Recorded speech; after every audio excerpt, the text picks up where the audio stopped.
الحمد لله نحمده ونستعينه ونستغفره ونؤمن به ونتوكل عليه ونعوذ بالله من شرور أنفسنا ومن سيئات أعمالنا من يهده الله فلا مضل له ومن يضلله فلا هادي له وأشهد أن لا إله إلا الله وحده لا شريك له وأشهد أن سيدنا وسندنا وحبيبنا ومولانا محمد أرسله بالحق بشيرا ونذيرا وداعيا إلى الله بإذنه وسراجا منيرا فقد قال الله تعالى في كلامه المجيد وفي فرقانه الحميد أما بعد فإن خير الحديث كتاب الله وخير الهدي هدي محمد صلى الله عليه وسلم وشر الأمور محدثاتها وكل محدثة بدعة وكل بدعة ضلالة وكل ضلالة في النار أعوذ بالله من الشيطان الرجيم بسم الله الرحمن الرحيم اقرأ باسم ربك الذي خلق خلق الإنسان من علق اقرأ وربك الأكرم الذي علم بالقلم علم الإنسان ما لم يعلم যাবতীয় প্রশংসা মহান আল্লাহ তাআলার, যার অশেষ মেহেরবানিতে সালাতুল জুমআ আদায় করার জন্য পবিত্র জামে মসজিদে উপস্থিত হওয়ার তৌফিক আল্লাহ সুবহানাহু ওয়া তাআলা আমাদের দান করেছেন। এজন্য আমরা সকলেই ছোট্ট একটি শব্দ বাক্য উচ্চারণের মাধ্যমে রবের দরবারে লাখ কোটি শুকরিয়া জ্ঞাপন করি। আমরা সকলে পড়ি আলহামদুলিল্লাহ।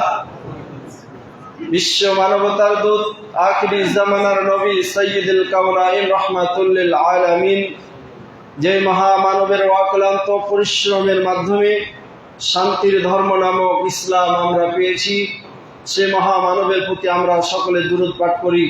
সকলে পড়ি আল্লাহুম্মা সাল্লি আলাইহি আল্লাহুম্মা বারিক আলাইহি। সম্মানিত উপস্থিতি, তাওহীদি জনতা, আমাদের ধারাবাহিক যেটা আলোচনা প্রথম পর্যায়ে চলছিল সেটা হচ্ছে জ্ঞানের পরিচয় এবং জ্ঞানের প্রকার ইত্যাদি সম্পর্কে আমাদের আলোচনা চলছিল। আমরা জ্ঞানের পরিচয় এবং প্রকার সম্পর্কে আলোচনা করতে গিয়ে এ পর্যন্ত আমরা 4টি পর্ব অর্থাৎ 4 জুমআ পর্যন্ত আমরা আলোচনা করেছি। সম্মানিত উপস্থিতি, তাওহীদি জনতা, উক্ত আলোচনাগুলোর মধ্যে আমি আপনাদের সম্মুখে উপস্থাপন করেছিলাম জ্ঞানের পরিচয় এবং বিভিন্ন মুন্সি, বিভিন্ন জাতি, বিভিন্ন গোত্র এবং বিভিন্ন কিতাব সাহিত্যের বই থেকে লিখিত পাওয়া সমস্ত জ্ঞান এবং শিক্ষার কত প্রকার রয়েছে তার বিস্তারিত আলোচনা আমি গত শুক্রবারগুলোতে আলোচনা করেছিলাম। সম্মানিত উপস্থিতি, তাওহীদি জনতা, আমরা যদি জ্ঞানের সংজ্ঞা দেখতে যাই তাহলে আমরা প্রতীয়মান হব জ্ঞান হচ্ছে অজানা কিছু জিনিস জানার নাম। হুসুলু সূরাতি শাইই ইলাল কলবি, অর্থাৎ কোন একটা বিষয়ের একটা আকার আকৃতি সূরত একটা মানুষের অন্তরে গেঁথে যাওয়া, এটাই হচ্ছে জ্ঞান। মানে কোন একটা বিষয় সম্পর্কে আপনি জানছেন না, কোন একটা বিষয় সম্পর্কে আপনি জানছেন না, এই যে অজানা একটা বিষয় যখন আমাদের অন্তরে গেঁথে যাবে, যখন আমরা বুঝতে পারবো যে হ্যাঁ এই বিষয়টাকে এরকম, তখনই মূলত ওই উক্ত বিষয়টার জ্ঞান আমাদের সামনে, শিক্ষা আমাদের ভিতরে এসেছে। তো এটার প্রকার যত ওলামা একরাম সেটা ধর্মীয় মুন্সি হোক অথবা অন্য কোনো মুন্সি, বাঙালি জাতির মুন্সি বলেন অথবা সাহিত্যের যতগুলো মুন্সি রয়েছে, সমস্ত মুন্সিদের কিতাবগুলো দেখে জ্ঞানের একাধিক প্রকার আমরা উল্লেখ করেছিলাম। সম্মানিত উপস্থিতি, মুসল্লিন আজম, জ্ঞানের প্রকারগুলো থেকে আমরা যেটা প্রতীয়মান হয়েছিলাম সেটা হচ্ছে পৃথিবীতে যাহা কিছু আছে, মানুষ যা করে, তার অনুধাবন শক্তি, তার বিবেক শক্তি এবং তাদের মুন্সিদের দিয়ে যাওয়া যতগুলো সাহিত্যের গল্প এবং পদ্য আর যতগুলো ছড়া প্রবন্ধ রয়েছে, সমস্ত বিষয়গুলো থেকে মানুষ যাহা কিছু করে সমস্ত বিষয় এই কথাগুলো প্রকারের মধ্যে ওলামায়ে কেরাম এবং বিজ্ঞ ব্যক্তিবর্গ তারা উল্লেখ করেছেন। সম্মানিত উপস্থিতি, মুসল্লিন আজম, পবিত্র কোরআনুল কারিমে কত প্রকারের জ্ঞান সম্পর্কে আলোচনা করা হয়েছিল তারও ধারাবাহিক আলোচনা আমরা করেছিলাম। সেখানে 3 প্রকার জ্ঞানের কথা বলা হয়েছিল। 3 প্রকার জ্ঞানের মধ্যে 1 নম্বর যেটা আমাদের উপকারে আসে, মানুষের সামাজিক, অর্থনৈতিক, মানুষের ধর্মীয়, মানুষের রাজনৈতিক, মানুষের রাষ্ট্রীয়, সমাজ এবং পারিবারিক ব্যক্তিগত ক্ষেত্রে উন্নতির শিখরে পৌঁছানোর যতগুলো মাধ্যম বা উপকরণ বা জ্ঞান রয়েছে, এই সমস্ত জ্ঞানগুলো হচ্ছে উপকারী জ্ঞান। মানুষ তার জীবন পরিচালনার ক্ষেত্রে বিভিন্ন বিষয় সম্পর্কে জ্ঞাত হওয়া, এটা হচ্ছে জ্ঞান। এই উপকারী জ্ঞান পবিত্র কোরআনুল কারীমের মধ্যে একটা স্পেশালি ভাবে একাধিক আয়াতের মাধ্যমে আল্লাহ তাআলা আমাদের জানিয়ে দিয়েছেন, যেটা হযরত ইব্রাহিম আলাইহিস সালাম এবং হযরত মুসা আলাইহিস সালাম ইনারা জ্ঞান অর্জনের জন্য আল্লাহ সুবহানাহু ওয়া তাআলাকে জিজ্ঞাসা করেছিলেন। সুপ্রিয় উপস্থিতি, তাওহীদি জনতা, তারপরে দ্বিতীয় প্রকারের যে জ্ঞানটা ছিল সেটা হচ্ছে আমাদের ক্ষতিকর জ্ঞান। ক্ষতিকর জ্ঞান মানে জাদু করা, ক্ষতিকর জ্ঞান মানে একটা মানুষকে কিভাবে বান মেরে দেওয়া যায়। ক্ষতিকর জ্ঞান মানে একজন মানুষের জীবনকে ধ্বংস করার জন্য কিভাবে বুদ্ধি বা ফন্দি আঁকানো যায়, এরকম বিষয় সম্পর্কে জ্ঞাত হওয়া, চুরি করা, ডাকাতি করা ইত্যাদি সম্পর্কে জ্ঞান অর্জন করার যেটা পন্থা, সেটা হচ্ছে ক্ষতিকর জ্ঞান। এটা সম্পূর্ণরূপে ইসলাম এটা শিক্ষণীয় বিষয়, শিক্ষা অর্জন করার ব্যাপারে এটাকে কড়ানোভাবে নিষেধ করা হয়েছে এবং এটাকে হারাম প্রমাণ করেছেন। তারপরে 3 নম্বর যেটা জ্ঞানের প্রকার বলছিলাম সেটা হলো যে এই জ্ঞানগুলো উপকারও নাই আবার আমাদের ক্ষতিও নেই। সম্মানিত উপস্থিতি, মুসল্লিন আজম, তারও উদাহরণ আমরা ধারাবাহিকভাবে পবিত্র কোরআনুল কারীম থেকে উল্লেখ করে আপনাদের সম্মুখে উপস্থাপন করেছিলাম। এবার আসি, যত প্রকারের জ্ঞান রয়েছে সাধারণ দৃষ্টিতে যদি আমরা দেখতে যাই তাহলে জ্ঞান মূলত 2 প্রকার। সমস্ত জ্ঞানগুলোকে একত্রিত করে যদি আমরা সাধারণ দৃষ্টিতে যদি আমরা দেখতে যাই তাহলে আমরা প্রতীয়মান হব জ্ঞান মাত্র 2 প্রকার। 1 নম্বর ধর্মীয় জ্ঞান, অর্থাৎ ইসলাম সম্পর্কে জ্ঞাত হওয়ার জন্য যত প্রকারের বিষয় আছে সমস্ত বিষয় সম্পর্কে জ্ঞান অর্জন করা, এটা হচ্ছে ধর্মীয় জ্ঞান। যেমন কোরআন শিক্ষা করা, এটা ধর্মীয় জ্ঞান। হাদিস শিক্ষা করা, এটা ধর্মীয় জ্ঞান। ইসলামী ইতিহাস, ইসলামী সাহিত্য, ইসলামী যতগুলো কিতাব রয়েছে, আপনি একটা ইসলাম ধর্মকে জানার জন্য যতগুলো আপনার জ্ঞান অর্জন করার মাধ্যম রয়েছে, এই সমস্ত বিষয়গুলোকে বলা হয় মূলত ধর্মীয় জ্ঞান। আর আরেকটা হচ্ছে জাগতিক জ্ঞান, দুনিয়াবি জ্ঞান। দুনিয়াবি জ্ঞান বলতে যেমন ধরেন দুনিয়ার জীবনকে সুখময় করার জন্য আপনি রাজনীতি করছেন, তাহলে রাজনীতির ক্ষেত্রে আপনার জ্ঞান। আপনি রাষ্ট্রের পরিচালক, তাহলে রাষ্ট্রীয় বিষয়ে জ্ঞান। আপনি সমাজের মোড়ল মাতাব্বর, তাহলে একটা সমাজ কিভাবে চলবে, কিভাবে সুষ্ঠু, সুন্দর এবং সাবলীল পন্থায় পরিচালিত হবে সে সম্পর্কে, সমাজ সম্পর্কে জ্ঞান। আপনার পরিবারকে আপনি কিভাবে একটা সুন্দর এবং সাবলীল পরিবার হিসেবে গঠন করতে পারবেন সে সম্পর্কে পূর্ণ জ্ঞান অর্জন করা, এটা হচ্ছে পারিবারিক জ্ঞান।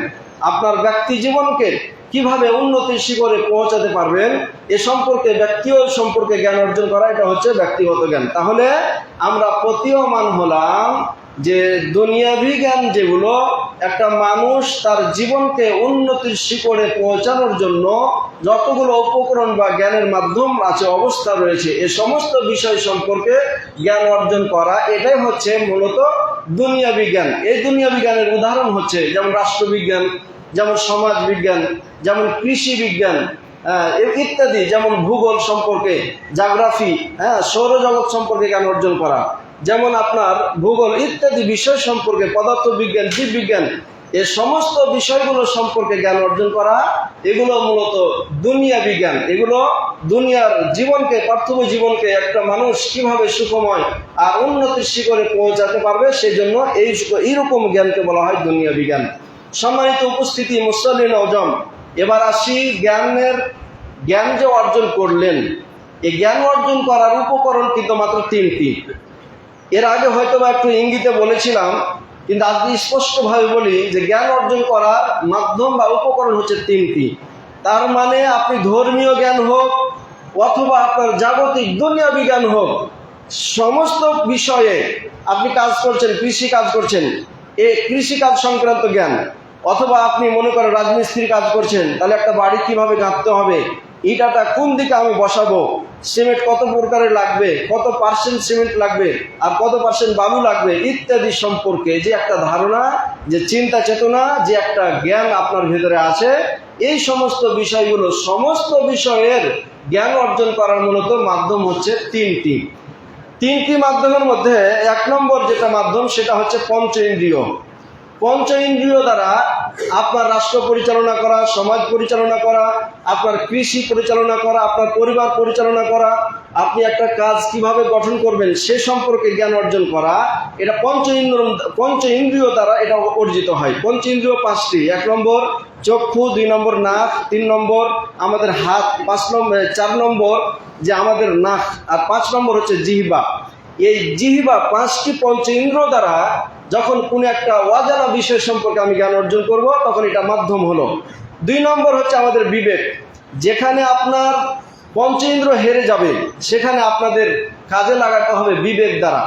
বিবেক দ্বারা কাজে লাগানো কাকে বলে? বিবেক দ্বারা কাজে লাগানো, যেমন ধরেন ওয়ালের পাশে ধোঁয়া উঠছে, কিন্তু আপনি বুঝতে পারছেন না যে এখানে আগুন লেগেছে।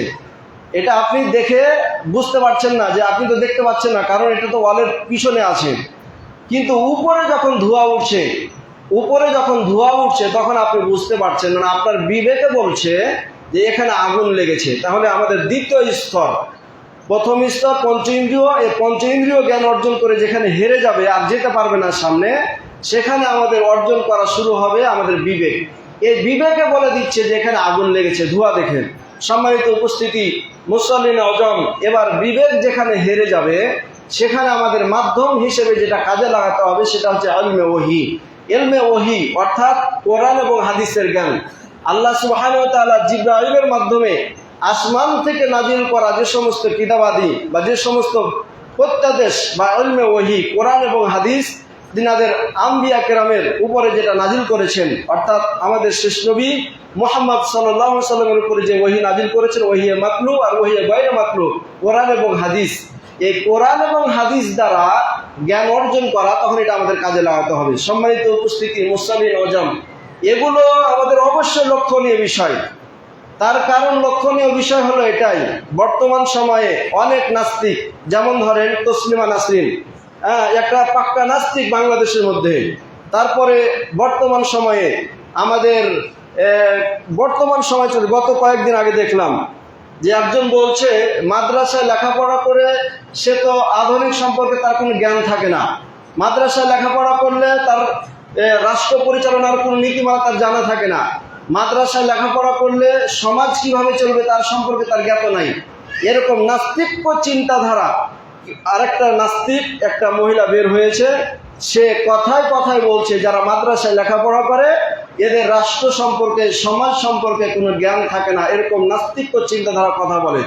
সম্মানিত উপস্থিতি, মুসল্লিন আজম, বলতে চাচ্ছিলাম যে তোমার ওই জ্ঞানের ধারা, তুমি যেটা বুঝাতে চাচ্ছ যে তোমার বিবেক দ্বারা ওইটা রাষ্ট্র পরিচালনার নীতিমালা, কিন্তু তুমি কি জানো এখানে কোরআন এবং হাদিস দ্বারা একটা রাষ্ট্র পরিচালনার স্পেশালভাবে নীতিমালা বলে দেওয়া হয়েছে। আপনি কোরআন হাদিস পড়ে দেখেন, যুগে যুগে যতগুলো আম্বিয়া কেরাম আল্লাহ সুবহানাহু ওয়া তাআলা পাঠিয়েছেন, প্রত্যেক নবীকে রাষ্ট্র পরিচালনার জ্ঞান তিনাদেরকে দান করেছেন, সমাজ পরিচালনার জ্ঞান তিনাদেরকে দান করেছেন। তিনাদের উপরে যে সমস্ত কিতাবগুলো নাজিল করা হয়েছিল, অবতীর্ণ করা হয়েছিল, সমস্ত কিতাবগুলোর মধ্যে রাষ্ট্রীয়, সমাজ এবং পরিবার সংক্রান্ত সমস্ত বিষয় সম্পর্কে জ্ঞান লিপিবদ্ধ এবং সেখানে রাখা হয়েছিল। সম্মানিত উপস্থিতি, মুসলিম আজম, এই জন্য আপনি চিন্তা করবেন যে হুজুরেরা কিছু জানে না, কোরআন হাদিসে কিছুই নাই। কোরআন তো শুধু একটা ধর্মীয় গ্রন্থ, এটা শুধু রিডিং দেখে দেখে পড়লেই মনে হয় সওয়াব পাওয়া যায়, এরকম চিন্তা ভাবনা করা, এটা নাস্তিক্য চিন্তা ভাবনা করা। অবশ্যই ধর্মগতভাবে একটু গোড়ামি এবং গুমরাহি চিন্তাধারা থাকার কারণে মূলত এরকম তাদের চিন্তা থেকে বের হয়। সম্মানিত উপস্থিতি মুসল্লিন ওয়াজাম, এই জন্য আমি আপনাদের সকলকে উদাত্ত আহ্বান জানিয়ে বলবো, আমাদেরকে কোরআন এবং হাদিস সহ যত প্রকারের জ্ঞান রয়েছে সমস্ত বিষয় সম্পর্কে আমাদের জ্ঞান অর্জন করতে হবে।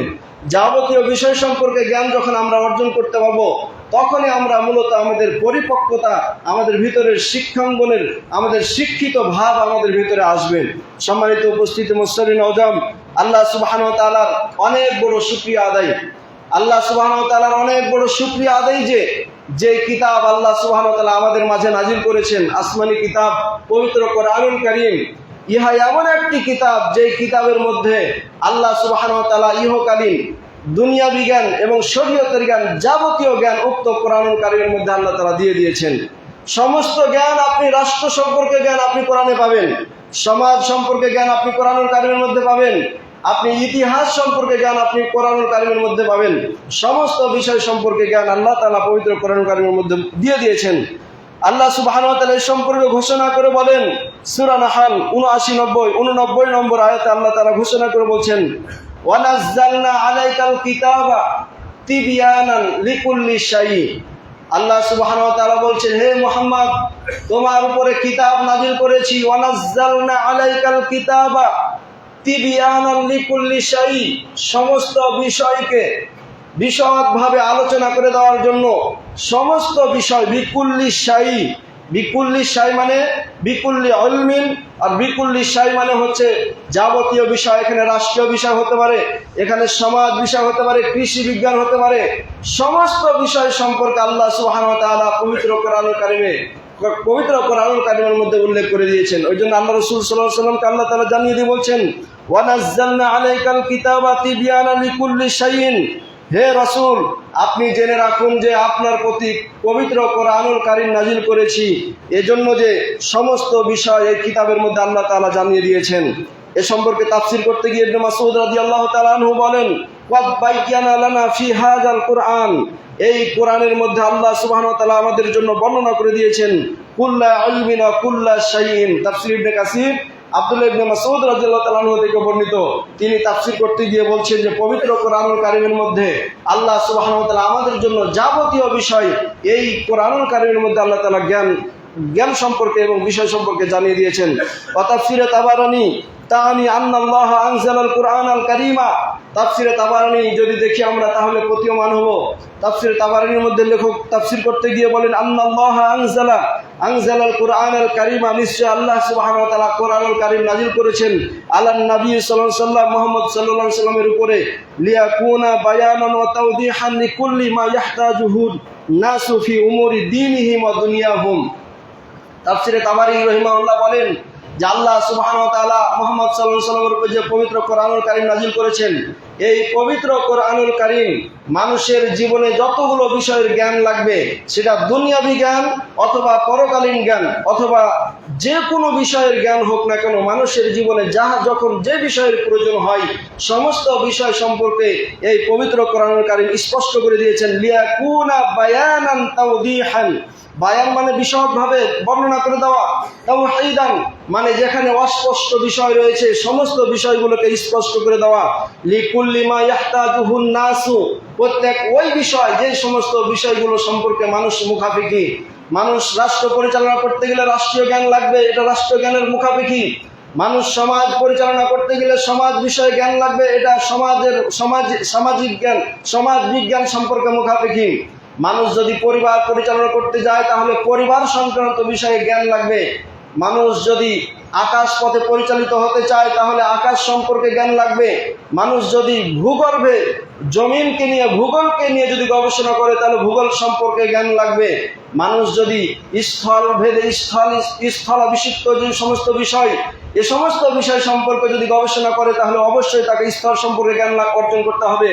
মানুষ যদি সমুদ্রের সেই তলদেশে থাকা অবস্থাগুলোকে যদি গবেষণা করতে চায়, তাহলে অবশ্যই সেই সমুদ্র সংক্রান্ত বিষয় নিয়ে তাকে জ্ঞান অর্জন করতে হবে। আল্লাহ সুবহানাহু ওয়া তাআলা বলছেন, কোরআন, হে মুহাম্মদ, তোমার উপরে কোরআন নাজিল করেছি সমুদ্রে কি আছে সে সম্পর্কে বর্ণনা করে দেওয়ার জন্য। তোমার উপরে কোরআন নাজিল করেছি আসমানে কি আছে সে সমস্ত বিষয় সম্পর্কে বর্ণনা করে দেওয়ার জন্য কোরআন আমি তোমার উপরে নাজিল করেছি। তার মানে জমিনের মধ্যে কি রয়েছে সমস্ত বিষয় সম্পর্কে বর্ণনা করে দেওয়ার জন্য কোরআন আমি নাজিল করেছি। রাষ্ট্র পরিচালনার ক্ষেত্রে কিভাবে কোন নীতি অনুসরণ করতে হবে সে সম্পর্কে বর্ণনা করে দেওয়ার জন্য কোরআন আমি নাজিল করেছি। একটা সমাজ কিভাবে তুমি পরিচালনা করবা সে সম্পর্কে স্পষ্ট বর্ণনা করে দেওয়ার জন্য। তার মানে আমরা এখান থেকে স্পষ্ট হলাম, তাফসীর করতে গিয়ে মুফাসসিরিন ইকরাম বলেন, আল্লাহ রাসূলের একাধিক আয়াত এবং হাদিস থেকে আমাদেরকে প্রতীয়মান করেছেন স্পষ্ট কথা এটাই যে কোরআন এমন একটি মহান গ্রন্থ যাতে রাষ্ট্রবিজ্ঞান, সমাজ বিজ্ঞান, রসায়ন বিজ্ঞান, পদার্থ বিজ্ঞান, জীব বিজ্ঞান, কৃষি বিজ্ঞান সমস্ত বিষয় সম্পর্কে এই পবিত্র কোরআনুল কারীমের মধ্যে আল্লাহ তাআলা জ্ঞান দিয়ে দিয়েছেন। সম্মানিত উপস্থিতি, মুসল্লিন আযম, আল্লাহ সুবহানাহু ওয়া তাআলা এই সম্পর্কে আরো আয়াত নাযিল করতে গিয়ে বলেন, সূরা আল আনআম 38 নম্বর আয়াত আল্লাহ বলছেন, মা ফাররাতনা ফিল কিতাবি মিন শাইইন। সূরা আল আনআম 38 নম্বর আয়াত আল্লাহ বলছেন, মা ফাররাতনা মিন শাইইন। এই কোরআন এমন একটা কিতাব যে কিতাবের মধ্যে আমি মা ফাররাতনা কোনো কিছু ছাড় দিই নাই, কোনো কিছু বাদ দেই নাই, কোনো কিছু আমি অবশিষ্ট রাখি নাই। অর্থাৎ মানুষের জীবন, ইহকাল এবং পরকাল জীবনকে উন্নতির শিখরে পৌঁছানোর জন্য যত প্রকারের বিষয়ে জ্ঞান লাগে সমস্ত বিষয় সম্পর্কে আমি আল্লাহ তাআলা এখানে দিয়ে দিয়েছি। পশু চিকিৎসা বলেন, মানুষ চিকিৎসা বলেন, আবহাওয়াবিদ বলেন, সমস্ত বিষয় সম্পর্কে আল্লাহ সুবহানাহু ওয়া তাআলা এই পবিত্র কোরআন কারীমের মধ্যে নাজিল করে দিয়েছেন। শুধু তাই নয়, সম্পর্কে আল্লাহ সুবহানাহু ওয়া তাআলা সূরা বনী ইসরাঈল 12 নম্বর আয়াতে আরো ঘোষণা করে বলছেন, ওয়া কুল্লা শাইইন ফাসসালনা তাফসীলা। ফাসলুন অর্থ হলো বিস্তারিত আলোচনা করে দেওয়া, তাফসীল করে দেওয়া, ব্যাখ্যা করে দেওয়া, বিশ্লেষণ করে দেওয়া। আল্লাহ সুবহানাহু ওয়া তাআলা বলছেন, ওয়া কুল্লা শাইইন ফাসসালনা তাফসীলা। হে মুহাম্মদ, তুমি জেনে রাখো তোমার উম্মতের জন্য এই মানুষের জীবনে যাহা কিছু লাগে, রাষ্ট্র থেকে নিয়ে, সমাজ থেকে নিয়ে, পরিবার থেকে নিয়ে, ব্যক্তি থেকে নিয়ে, মাঠে ঘাটে, ব্যবসা, লেনদেন, সর্বক্ষেত্রে যত বিষয় সম্পর্কে জ্ঞান লাগুক না কেন সমস্ত বিষয় সম্পর্কে আমি আল্লাহ সুবহানাহু ওয়া তাআলা বিশদভাবে এ সম্পর্কে আলোচনা করে দিয়েছি। মুফাসসিরিন ইকরাম তাফসীর করতে গিয়ে বলেন, ইয়ানি আল্লাহ বায়্যানা ওয়া শারাহা বিউদুহিন কুল্লি মা ইয়াহতাজুহুল ইবাদু ফি মাসালিহি দীনিহিম ওয়া দুনিয়াহুম। মুফাসসিরিন ইকরাম তাফসীর করতে গিয়ে বলেন, ইন্নাল্লাহা বায়্যানা ওয়া শারাহা, নিশ্চয় আল্লাহ সুবহানাহু ওয়া তাআলা বর্ণনা করে দিয়েছেন, শারাহা তাশরীহ করে দিয়েছেন, ব্যাখ্যা করে দিয়েছেন, বিউদুহি কুল্লি মা ইয়াহতাজুহুল ইবাদ। একজন বান্দা, একজন মানুষ যে সমস্ত বিষয়গুলোর মুখাফিকি হয় সমস্ত বিষয় সম্পর্কে পবিত্র কোরআনুল কারীমের মধ্যে আল্লাহ তাআলা জানিয়ে দিয়েছেন, ফি মাসালিহি দীনিহিম ওয়া দুনিয়াহুম, তাদের দিন সম্পর্কে, ধর্ম সম্পর্কে যেগুলো কল্যাণকর বিষয়, আর তাদের জীবন পরিচালনার ক্ষেত্রে দুনিয়াবি পার্থিব জীবন যেগুলো, রাষ্ট্র জীবন, সমাজ জীবন, পারিবারিক জীবন, কৃষি জীবন, এই অর্থনৈতিক জীবন, সমস্ত বিষয়গুলো যেগুলো কল্যাণকর, এই সমস্ত বিষয় কিভাবে চলতে হবে তার জ্ঞান আমি আল্লাহ তাআলা পবিত্র কোরআনুল কারীমের মধ্যে দিয়ে দিয়েছি। সম্মানিত উপস্থিতি, মুসলিমিন আযম, আল্লাহ সুবহানাহু ওয়া তাআলা সূরা ইউসুফ 111 নম্বর আয়াতে ঘোষণা করে বলছেন, মা কানা হাদিসান ইফতারা ওয়ালাকিন তাসদীকাল্লাযী বাইনা ইয়াদাইহি ওয়া তাফসীলা কুল্লি শাইইন ওয়া হুদান ওয়া রাহমাতান লিকাওমিন ইউমিনুন। মহান আল্লাহ সুবহানাহু ওয়া তাআলা ঘোষণা করে বলছেন, মা কানা হাদিসান ইফতারা, এই পবিত্র কোরআনুল কারীম হে মুহাম্মদ তোমার উপরে নাজিল করেছি, মা কানা হাদিসান ইফতারা, এটা কোনো মানুষের কল্পকাহিনী নয়, মানুষের তৈরি করা কোনো আইন নয়, মানুষের তৈরি করা কোনো কথা নয়, মানুষের তৈরি করা কোনো কিতাব নয়। এটা কল্পনা করা, গল্প করা এবং কাহিনীমূলক এই বিষয়টা নয়। এটা জেনে রাখো যে ওয়ালাকিন তাসদীকাল্লাযী বাইনা ইয়াদাইহি, পবিত্র কোরআনুল কারীমের আগে যতগুলো কিতাব এসেছিল সমস্ত কিতাবগুলোর এটা সত্যায়নকারী হিসেবে, ওয়া তাফসীলা কুল্লি শাইইন, আর সমস্ত বিষয়কে বিশদভাবে রাষ্ট্র, সমাজ, পরিবার, একটা কৃষি, অর্থনীতি, ধর্ম, সমস্ত বিষয়, সাহিত্য, সংস্কৃতি, সমস্ত বিষয় সম্পর্কে ব্যাখ্যা এবং বর্ণনা আর বিশ্লেষণ করে দেওয়ার জন্য আমি আল্লাহ তাআলা এই কোরআনকে নাজিল করেছি। সম্মানিত উপস্থিতি, মুসলিমিন আযম, এই আয়াতের তাফসীর করতে গিয়ে মুফাসসিরিন ইকরাম বলেন, শুমুলুল কোরআনিল কারীম এই কোরআনুল কারীম সুমূল শামিল করে, অন্তর্ভুক্ত করে লিকুল্লি মা ইয়াহতাজুহুল বাশারু ফি উমুরি দীনিহিম ওয়া দুনিয়াহিম। আর মানুষেরা যে সমস্ত তাদের দুনিয়া এবং ধর্ম আর দুনিয়াবী জীবন বিষয় সম্পর্কে যে সম্পর্কে জ্ঞান অর্জন করা দরকার, জানা দরকার, সমস্ত বিষয় সম্পর্কে পবিত্র কোরআনুল কারীমের মধ্যে আল্লাহ তাআলা জানিয়ে দিয়েছেন।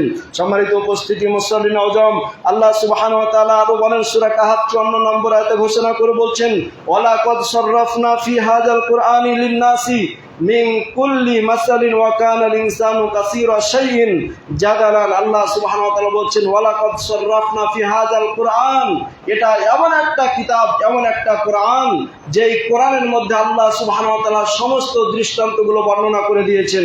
রাষ্ট্র কিভাবে পরিচালনা করবে তার উদাহরণ দিয়েছেন, সমাজ কিভাবে পরিচালনা করা হবে তার উদাহরণ দেওয়া হয়েছে। একজন মানুষ কৃষক কিভাবে তার কৃষি জীবন উৎপন্ন করবে, কৃষি কিভাবে ফসল ফলাবে, উৎপন্ন করবে তার দৃষ্টান্ত দিয়েছেন। একজন অর্থনৈতিক ব্যক্তি কিভাবে তার অর্থনীতি পরিচালনা করবে তার দৃষ্টান্ত দিয়েছে। একজন সমাজ ব্যক্তি কিভাবে সমাজ পরিচালনা করবে তার দৃষ্টান্ত দিয়েছে। একজন ধর্মীয় ব্যক্তি কোরআন এবং হাদিসের আলোকে ওই ব্যক্তি কিভাবে সমাজের কাছে কোরআন এবং হাদিসের আলোকে ধর্মীয় কথা পৌঁছাবে তার নীতিমালা আল্লাহ সুবহানাহু ওয়া তাআলা এই কোরআনুল কারীমের মধ্যে দিয়ে দিয়েছেন। তার মানে আল্লাহ সুবহানাহু ওয়া তাআলা বলছেন কোরআন এমন একটা কিতাব, যেই কিতাবটার মধ্যে আপনি রাষ্ট্রীয় উদাহরণ পাবেন, যেই কিতাবটার মধ্যে সমাজের উদাহরণ পাবেন, যেই কিতাবটার মধ্যে আপনি কৃষি কাজের উদাহরণ পাবেন, যেই কিতাবটার মাঝে আপনি স্বর্ণকারের উদাহরণ পাবেন, যেই কিতাবটার মাঝে আপনি একজন যদি রাজমিস্ত্রির উদাহরণ নেন সেটাও পাবেন, যেই কিতাবটার মধ্যে যদি একটা কৃষকের উদাহরণ নেন আপনি সেটাও পাবেন। তার মানে এক কথায় আল্লাহ সুবহানাহু ওয়া তাআলা আমাদের বলে দিয়েছেন ওয়ালা কদ সাররাফনা ফি হাযাল কুরআন, এই কোরআনের মধ্যে আমি আল্লাহ সুবহানাহু ওয়া তাআলা সমস্ত বিষয়ের দৃষ্টান্ত তোমাদের সামনে উল্লেখ করেছি। ওয়া কানাল ইনসানু আকসারা শাইইন জাদালান, অথচ এর পরেও অধিকাংশ মানুষ এই সমস্ত বিষয়গুলো নিয়ে ঝগড়া করে। সম্মানিত উপস্থিতি, মুসলিম আজম, আমি আলোচনার সারমর্ম নিয়ে আসছি। সম্মানিত উপস্থিতি, তাহলে যত প্রকারের জ্ঞান আছে, একজন ব্যক্তি রাষ্ট্র সম্পর্কে জ্ঞান রাখে, সে যদি বলে কোরআনের রাষ্ট্র সম্পর্কে জ্ঞান নাই, তাহলে সে ব্যক্তি অবশ্যই নাস্তিক চিন্তাধারা লালন পালন করছে। উনি একজন মানুষ সমাজ সম্পর্কে জ্ঞান অর্জন করছে, সমাজ বিজ্ঞান সম্পর্কে জ্ঞান অর্জন করতে গিয়ে সে যদি বলে কোরআন সমাজ সম্পর্কে জ্ঞান নেই, তাহলে অবশ্যই সে কোরআনকে অস্বীকার করছে। কোনো মানুষ যদি দাবি করে একজন কৃষি বিজ্ঞান নিয়ে গবেষণা করতে গিয়ে গবেষণা করতে করতে এমনভাবে এক পর্যায়ে গেছে, সে যদি দাবি করে যে কোরআনুল কারীমের মধ্যে কৃষি সম্পর্কে কোনো কথাই নেই, তাহলে অবশ্যই সে ব্যক্তি কোরআনকে অস্বীকার করলো। কোনো মানুষ যদি চিকিৎসক যদি দাবি করে কোরআনের মধ্যে এরকম চিকিৎসার কোনো কথা নেই, তাহলে অবশ্যই সে ব্যক্তি কোরআনের সাথে নাস্তিক্য চিন্তা ভাবনা কাজ করলো। এভাবে প্রত্যেকটা কর্মচারী, চাই সেটা রাজমিস্ত্রি হোক, চাই সেটা স্বর্ণকার হোক, চাই সেটা কুমার হোক, চাই সেটা আলেম হোক, চাই সেটা রাষ্ট্র পরিচালক হোক, চাই সেটা সমাজ পরিচালক হোক, চাই সেটা অর্থবিদ হোক, যেই হোক না কেন, প্রত্যেকটা মানুষের জেনে রাখা উচিত আল্লাহ সুবহানাহু ওয়া তাআলা আমাদের উপরে কোরআনুল কারীম নাযিল করেছেন, এমন একটা কিতাব, এমন একটা কোরআনুল কারীম নাযিল করেছেন যে কোরআনুল কারীমের মধ্যে আল্লাহ সুবহানাহু ওয়া তাআলা সমস্ত বিষয় সম্পর্কে জ্ঞান দিয়েছেন। ব্যর্থতা হচ্ছে আমাদেরই, ব্যর্থতা হচ্ছে আমাদেরই, দুর্বলতা আমাদেরই। আমরা কোরআনুল কারীমের কাছে যাই না, হাদিসের কাছে যাই না। কোরআন এবং হাদিসের কাছে না যাওয়ার কারণে কোরআন যে বিশদভাবে এত সুন্দরভাবে আমাদেরকে আলোচনা করে জানিয়ে দিয়েছেন, আসলে না যাওয়ার কারণে মূলত আমরা এটা বুঝতে পারছি না। সেজন্য তো আজকে ওলামায়ে কেরামদের সাথে ঝগড়া লাগে। ইসলাম ছাড়া অন্য দল যেগুলো রয়েছে, সেটা আওয়ামী লীগ বলেন, বিএনপি বলেন, যতগুলো দল রয়েছে, সমস্ত দলগুলোর চিন্তা যে ইসলামী দলগুলোর সাথে ঝগড়া। কেন ঝগড়া? ইসলামী প্রচলিত যতগুলো ইসলামী দল রয়েছে, সমস্ত দলগুলোর চিন্তাধারা একটাই, আমরা কিভাবে রাষ্ট্রীয়ভাবে, সমাজভাবে, আমরা কিভাবে পারিবারিকভাবে, আমরা ব্যক্তিভাবে কিভাবে ইসলামী নীতিতে কোরআন এবং হাদিসের আলোকে আমরা রাষ্ট্র পরিচালনা করব, এই চিন্তা ভাবনায় থাকে। কিন্তু ইসলাম বিদ্বেষী যেগুলো গয়রে ইসলাম দল, ওই সমস্ত দলগুলোর কিন্তু এগুলো চিন্তাধারা থাকে না। সেজন্য তারা বলে রাজনীতি তো কোরআন হাদিসে নাই, সেজন্য তারা বলে সমাজ তো কোরআন হাদিসে নাই, সেজন্য তারা বলে রাষ্ট্রীয় সম্পর্ক তো কোরআন হাদিসে কিছু পাই না, এরকম কথা তারা বলে থাকে। সম্মানিত উপস্থিতি, মুসলিম আজম, এরকম কথা বলা মানে হাজার হাজার আয়াতকে অস্বীকার করা, এরকম চিন্তা ভাবনা সমাজের কাছে, রাষ্ট্রের কাছে এবং ধর্মীয় মানুষের কাছে পরিচালনা করা, প্রচার করা মানে অবশ্যই সে ব্যক্তি ইসলাম এবং কোরআন হাদিসকে অস্বীকার করা সমতুল্য, অন্য কিছুই নয়। এজন্য আল্লাহ বলছে, ওয়ালাকাদ সাররাফনা ফি হাযাল কুরআনি লিন-নাস, এই কোরআনের মধ্যে মানুষের জন্য আমি দৃষ্টান্ত বর্ণনা করেছি, সকল কিছুর দৃষ্টান্ত বর্ণনা করে দিয়েছি। এর পরেও অধিকাংশ মানুষ ওয়াকানা লিনসানু আকসারা শাইইন জাদালান, জ্ঞান না থেকেও তারা অধিকাংশ মানুষ আল্লাহর দেওয়া নাজিলকৃত বিধান কোরআন এবং হাদিসের উপরে তারা ঝগড়া করে, তারা বিভিন্ন রকমের প্রশ্ন তুলে, তারা বিভিন্ন রকমের কটাক্ষমূলক কথা বলে। সম্মানিত উপস্থিতি মুসলিম আজম, এরকম যাবতীয় কথা বলা অবশ্যই নাস্তিক্য চিন্তাবাদের বিকল্প কোনো বিষয় নয়। সম্মানিত উপস্থিতি মুসলিম আজম, আমরা যদি আমাদের অতীত দেখি তাহলে আমরা দেখতে পাবো, প্রতীয়মান হব, হযরত ইব্রাহিম আলাইহিস সালাম রাজমিস্ত্রি ছিলেন। ভালো করে বুঝবেন, মানে এগুলো বলছি এজন্য যেহেতু জ্ঞানের প্রকার নিয়ে আলোচনা। আপনি বলবেন যে ভাই আমি এত রোদ্রে মাথার ঘাম পায়ে ফেলে সময় পাই না নামাজ আদায় করা, ধর্মীয় কাজ করার সময় পাই না, ধর্মীয় জ্ঞান অর্জন করার সময় পাই না, কারণ আমি যে রাজমিস্ত্রি কাজ করি। এভাবে আপনি বলবেন যে আমার মাঠে ধান চাষ করি, গম আছে, আমি কৃষি কাজ করি, এ সমস্ত কাজগুলো করতে গিয়ে ধর্মীয় জ্ঞান অর্জন করব, সেটা সময় আমার কাছে নাই। ধর্মীয় আমি ছাগল নিয়ে, গরু নিয়ে ব্যাধিব্যস্ত, কৃষি ক্ষেত নিয়ে ব্যাধিব্যস্ত থাকার কারণে 5 ওয়াক্ত সালাত তাকবীরের সাথে আদায় করব, এটা আমি সময় পাই না, এরকম কথা হয়তোবা বলবেন। সম্মানিত উপস্থিতি মুসলিম আজম, ইহা ছাড়াও কেউ বলবেন যে আমি রাষ্ট্রীয়ভাবে রাষ্ট্র পরিচালনার কাজে আমি জড়িত থাকার কারণে আমি ধর্মীয় কাজ বা ধর্মীয় জ্ঞান অর্জন করার সময় পাই না। সম্মানিত উপস্থিতি মুসলিম আজম, এইরকম উত্তর যেন আপনাদের না আসে, সেজন্য যুগে যুগে যতগুলো আম্বিয়া কিরামকে আল্লাহ তাআলা পাঠিয়েছেন, সমস্ত আম্বিয়া কিরামদের সম্পর্ক ছিল দুনিয়াবী কাজের সাথে। যেমন ধরেন হযরত আদম আলাইহিস সালাম, তিনি কৃষি কাজ করতেন। তিনার জীবনী পড়ে দেখেন, তিনি একজন কৃষক ছিলেন। তাহলে তিনার দুনিয়াবী জীবনকে উন্নতির শিখরে পৌঁছানোর জন্য তিনি কৃষি কাজের সাথে তিনি জড়িত ছিলেন। তাহলে তিনি তো ধর্মীয় জ্ঞান সম্পর্কে দূরে থাকেন নাই, তিনি তো ধর্মীয় ইবাদত, আনুগত্য, ধর্মীয় আমলগুলো করার ব্যাপারে তিনি তো দূরে থাকেন নাই।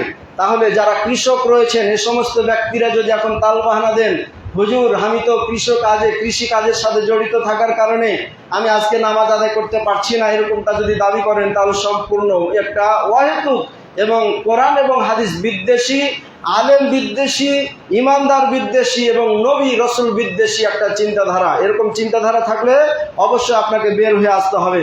সম্মানিত উপস্থিতি মুসলিম আজম, আমরা যদি হযরত ইব্রাহিম আলাইহিস সালামের জীবনী দেখি তাহলে আমরা প্রতীয়মান হব। হযরত ইব্রাহিম আলাইহিস সালাম আমাদের ছিলেন রাজমিস্ত্রি। তিনি রাজমিস্ত্রি, ঘর নির্মাণ কাজের তিনি কাজ করতেন। তাহলে ধর্মীয় জ্ঞান অর্জন করার সাথে সাথে ধর্মীয় যতগুলো ইবাদত আনুগত্য রয়েছে, সমস্ত আমলগুলো করার সাথে সাথে দুনিয়ার জীবনকে তিনি উন্নতির শিখরে পৌঁছানোর জন্য, পরিবার পরিচালনা করার জন্য, তার স্ত্রী এবং সন্তানদের মুখে দুলকমা খাবার তুলে দেওয়ার জন্য তিনি কঠোর পরিশ্রম করে রাজমিস্ত্রির কাজ করে তিনি সংসার জীবন পরিচালনা করেছেন। সম্মানিত উপস্থিতি মুসলিম আজম, এখন দাবি করবেন কোরআন হাদিসের জ্ঞান অর্জন করে সময় পাই না, রাজমিস্ত্রি কাজ করি সেজন্য কোরআন হাদিসের জ্ঞান অর্জন করার সময় পাই না, রাজমিস্ত্রির কাজ করি সেজন্য আপনি দাবি করবেন যে হুজুর আমি তো 5 ওয়াক্ত নামাজ আদায় করার সময় পাই না। এরকমটা দাবি করা মানে নবী বিদ্বেষী, আলেম বিদ্বেষী, কোরআন এবং হাদিস আল্লাহ দ্রোহী, আল্লাহ বিদ্বেষী একটা চিন্তাধারা। এরকম চিন্তাধারা যদি আপনার ভিতরে লালিত পালিত হয় তাহলে অবশ্যই আপনাকে এখান থেকে বের হয়ে আসতে হবে। সম্মানিত উপস্থিতি মুসলিম আজম, যারা রাষ্ট্র পরিচালক আছেন, এই সমস্ত ব্যক্তিরা ধারণা করেন যে আলেম ওলামা মসজিদ নিয়ে ব্যস্ত থাকবে, ধর্ম যেহেতু মসজিদে, মাদ্রাসা যেহেতু এই সমস্ত বিষয়গুলো, তাহলে ওরা শুধু মসজিদে নিয়ে বসে থাকবে, তাহলে রাজনীতিতে কেন আসবে, রাষ্ট্র পরিচালনার ক্ষেত্রে তারা কেন আসবে? এরকমটা যদি দাবি করে তাহলে তাদের ব্যাপারে একই কথা হযরতে দাউদ আলাইহিস সালামকে আল্লাহ সুবহানাহু ওয়া তাআলা রাষ্ট্রের প্রেসিডেন্ট বানিয়েছিলেন, সুলাইমান আলাইহিস সালামকে আল্লাহ সুবহানাহু ওয়া তাআলা রাষ্ট্রের প্রেসিডেন্ট বানিয়েছিলেন। পরিশেষে আমাদের শেষ নবী মুহাম্মদ সাল্লাল্লাহু আলাইহি সাল্লামও তিনি রাষ্ট্রের প্রেসিডেন্ট, রাষ্ট্রীয় আইন পরিচালনা তিনার মসজিদে নববীতে বসে তিনি রাষ্ট্র পরিচালনা করেছেন। সম্মানিত উপস্থিতি মুসলিম আজম, রাষ্ট্রের শাসক হয়ে তিনারা দিন প্রতিষ্ঠার কাজ করেছেন, রাষ্ট্রের শাসক হয়ে আসমান থেকে নাজিল করা ইলমে ওহী জ্ঞান অর্জন করেছেন, রাষ্ট্রের প্রেসিডেন্ট হয়েও আল্লাহ সুবহানাহু ওয়া তাআলার পক্ষ থেকে নাজিল করা যেগুলো ইবাদত, আনুগত্য, ধর্মীয় কাজ রয়েছে সেগুলো করেছেন। তার মানে রাষ্ট্র পরিচালনার ক্ষেত্রে করতে গিয়ে যদি আপনি দাবি করেন যে আমি রাষ্ট্র পরিচালনার কাজে জড়িত থাকার কারণে নামাজ আদায় করতে পারছি না, ধর্মীয় জ্ঞানের সাথে জড়িত হতে পারছি না, এরকম যদি দাবি করেন তাহলে অবশ্যই আপনার এরকম দাবি একটা ওয়াহেতুক এবং অশ্লীল বেহায়াপনা একটা দাবি, শরীয়ত বিদ্বেষী এবং আলেম বিদ্বেষী এবং নবী রাসূলদের বিদ্বেষী একটা দাবি, এরকম দাবি করা যাবে না। সম্মানিত উপস্থিতি মুসলিম আওজান, তারপরে পর্যায়ক্রমে যদি আপনি দেখেন আমাদের গ্রামে তো অনেক দেখতে পাই যে মাছ ধরতে যায়, তাদের কথাই বলি। মাছ ধরতে গিয়ে মনে করেন জাল ফেলতে গেছেন, জাল ফেলতে গিয়ে আসরের সময় হয়ে গেছে, নামাজ পড়ার সময় পান না, অথবা ফজরের আগে জাল ফেলতে গেছেন, জাল ফেলতে গিয়ে এখন ফজর পার হয়ে গেল, জাল উঠাতে উঠাতে আপনার নামাজ পড়ার, ফজরের নামাজ আদায় করার কোনো ভুরুক্ষেপই থাকলো না। সম্মানিত উপস্থিতি মুসলিম আওজাম, ইতিহাস পড়ে দেখেন আল্লাহ সুবহানাহু ওয়া তাআলা যতগুলো পৃথিবীর বুকে নবী আম্বিয়া কিরামকে পাঠিয়েছিলেন তাদের মধ্যে শ্রেষ্ঠ এবং উল্লেখযোগ্য একজন নবী ছিলেন হযরত ইউনূস আলাইহিস সালাম। আমরা তিনার জমির জীবনী যদি আমরা পড়ে দেখি, তিনি একজন জেলে ছিলেন, অর্থাৎ তিনার শরীয়তি জ্ঞান তিনার ছিল, নবী তিনি ছিলেন, তিনার উপরে আসমান থেকে ওহী নাজিল করা হতো, আল্লাহর আনুগত্য সমস্ত কিছু ধর্মীয় বিষয় করতেন, সাথে সাথে দুনিয়ার জীবনকে উন্নতির শিখরে পৌঁছানোর জন্য তিনি দুনিয়াবি যে কাজটা করতেন সেটা হলো তিনি জেলে ছিলেন, অর্থাৎ মাছ ধরতেন। সম্মানিত উপস্থিতি মুসলিম আওজাম, তিনি একজন জেলে হয়ে মাছ ধরার পরেও, একজন মাছ ধরার কাজের সাথে জড়িত থাকার পরেও তিনি ধর্ম প্রতিষ্ঠার ব্যাপারে কাজ করেছেন, ইসলাম প্রতিষ্ঠার ব্যাপারে কাজ করেছেন। আল্লাহর পক্ষ থেকে যে সমস্ত বিধান তিনাকে দেওয়া হয়েছিল তার মধ্যে এবং তার জাতির মধ্যে প্রচার প্রসার করার জন্য, বাস্তবায়ন করার জন্য তিনি কাজ করেছেন। তার মানে এখন যদি আপনি জেলে মাছ ধরতে যাওয়ার কারণে সময় পান না, নামাজ আদায় করেন না, ধর্ম আদায় করেন না, ধর্মীয় কাজ করছেন না, আর ধর্মীয় জ্ঞান অর্জন করছেন না, যদি এরকম তালবাহানা দেন তাহলে অবশ্যই আপনার এরকম চিন্তা ভাবনা ওয়াহেতুক এবং ইসলাম বিদ্বেষী চিন্তা ভাবনা আমাদের ফিরে আসতে হবে। সম্মানিত উপস্থিতি মুসলিম আওজাম, পর্যায়ক্রমে যদি আমরা এভাবে প্রত্যেকটা নবীর দিকে দেখি তাহলে আমরা প্রতীয়মান হব। স্বর্ণকার ছিলেন, তারপরে লৌহ বর্ম তৈরি করার কাজে হযরত দাউদ আলাইহিস সালামের কাজ ছিল এরকম, তিনি বর্ম তৈরি করে অর্থাৎ তিনি কর্মকার ছিলেন। সম্মানিত উপস্থিতি মুসলিম আওজাম, এভাবে প্রত্যেকটা নবী তিনাদের সামাজিক দুনিয়াবী কাজের সাথে জড়িত ছিলেন, তিনাদের দুনিয়াবী জীবনকে উন্নতির শিখরে পৌঁছানোর জন্য দুনিয়াবী কাজের সাথে জড়িত ছিলেন, সাথে সাথে ধর্ম প্রচারের জন্যও তিনারা কাজ করেছেন এবং ধর্মীয় বাস্তবায়ন, ধর্মীয় যে সমস্ত জ্ঞান এবং আমল রয়েছে আর ইবাদত রয়েছে, সমস্ত আনুগত্য এবং ইবাদতগুলো তিনারা বাস্তবায়ন করতেন। অতএব কেউ যদি ডাক্তার হয়ে থাকেন এরকম তালবাহানা চলবে না ভাই, কেউ যদি রাষ্ট্রের প্রেসিডেন্ট হয়ে থাকেন এরকম তালবাহানা চলবে না, কেউ যদি রাজমিস্ত্রি কাজের সাথে জড়িত থাকেন, কেউ যদি কৃষক থাকেন, আপনারা আপনাদের কর্মের সাথে জড়িত থাকার কারণে, ধর্মীয় জ্ঞান থেকে দূরে থাকা, কর্মের সাথে দুনিয়াবী কর্মের সাথে জড়িত থাকার কারণে আপনার ইবাদত, ধর্মীয় আমলগুলো করা থেকে দূরে থাকবেন, তার মানে নিজের জীবনকে ধ্বংস করা, এটা ছাড়া বিকল্প কোনো পথ নেই। সম্মানিত উপস্থিতি মুসলিম আওজাম, এজন্য দুনিয়া এবং পরকাল, দুনিয়া এবং দিন, দুনিয়া এবং ধর্ম, সমস্ত পার্থিব জীবন এবং ধর্ম, সমস্ত বিষয় সম্পর্কে আমাদের জ্ঞান অর্জন করতে হবে এবং জ্ঞান অর্জন করে তদনুযায়ী আমাদের আমল করতে হবে। আল্লাহ সুবহানাহু ওয়া তাআলা আমাদের সকলকে বুঝার তৌফিক দান করুন। আল্লাহ সুবহানাহু ওয়া তাআলা আমাদের সকলকে বুঝার তৌফিক দান করি বলে আল্লাহুম্মা আমিন। আমি আর কথা বাড়াচ্ছি না, তবে এতটুকুই বলছি যে জ্ঞানের যত প্রকার আছে, কৃষি বিজ্ঞান, অর্থনীতি, সমাজনীতি, পরিবার নীতি, রাষ্ট্রনীতি, ভূগোল, তারপরে যত প্রকারের আছে সমস্ত বিষয় সম্পর্কে কোরআনে আছে। কোরআনে আছে, আপনি পাবেন। সামনে জুমা ইনশাআল্লাহ এটা ধারাবাহিক আলোচনা করব যে জীব বিজ্ঞান কোন সূত্রে বের করলো, তারপরে আপনার পৌরনীতি কোন সূত্রে বের করলো, রাষ্ট্রনীতি কোন কোথা থেকে নিল, কৃষি বিজ্ঞান কোন আয়াত থেকে নিল, এর সমস্ত বিষয় সম্পর্কে পবিত্র কোরআনুল কারীমের মধ্যে রয়েছে। তার মানে একটাই কথা, আপনি যদি কোরআন এবং হাদিস সম্পর্কে জ্ঞান অর্জন করেন তাহলে একজন মানুষের দুনিয়া জীবন, একজন মানুষের পরকাল জীবন, সমস্ত জীবন উন্নতির শিখরে পৌঁছবে। আল্লাহ তাআলা আমাদের সকলকে বোঝার তৌফিক দান করি বলে আল্লাহুম্মা আমিন। ইনশাআল্লাহ যেহেতু আমাদের আলোচনা শুরু হয়েছে, বাকি আলোচনা আমরা ইনশাআল্লাহ ধারাবাহিক করে শেষ করব।